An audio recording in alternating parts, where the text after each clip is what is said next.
hakutakuwa na haki kama kwanza hakutakuwa na ukweli.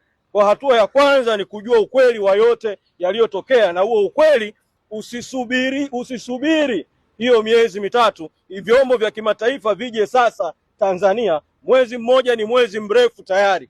Mwezi huu mmoja umedhihirisha kwamba serikali hii dhalimu na haramu haina dhamira ya kuchukua hatua zozote za kuwajibishana, hatua zozote za uwajibikaji, hatua zozote za ukweli.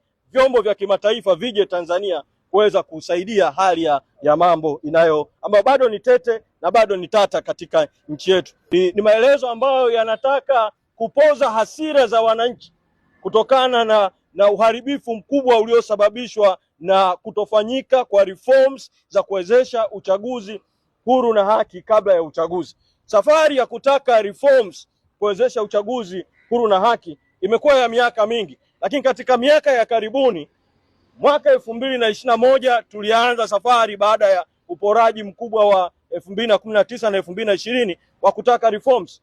Tulipotaka madai ya katiba mpya zikaitwa chokochoko za katiba. Aliyokuwa mwenyekiti wetu wakati huo akawekwa ndani kwa kesi ya ugaidi. Alipotoka tuliingia kwenye mazungumzo kuanzia mwezi Mei mwaka 2022, na mazungumzo ya kwanza kabisa tulikutana na alikuwa rais wakati huo, Rais Samia, mwezi Mei mwaka 2022 Ikulu Chamwino Dodoma. Yale yote yanayohusu marekebisho ya katiba na mabadiliko ya katiba kuwezesha uchaguzi huru na haki tulimweleza ana kwa ana, tukazungumza naye na akasema sasa ziundwe timu za watu watano za mazungumzo ili sasa kuweza kufanya hayo marekebisho na mabadiliko. Kwa mwaka mzima tukazungumza, kwa mwaka mzima tukabaini kwamba CCM na serikali na Rais Samia hawakuwa na dhamira ya kugusa reforms za aina yoyote za kuwezesha uchaguzi huru na haki kwa kugusa katiba.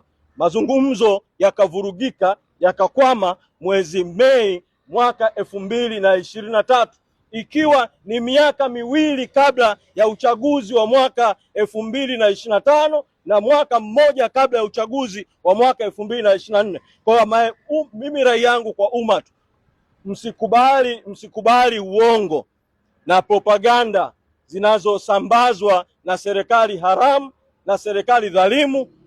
Umma uendelee kudai madai ya msingi ya wananchi ambayo tumekuwa tukisimamia wakati wote. Kwa nitaka tu ni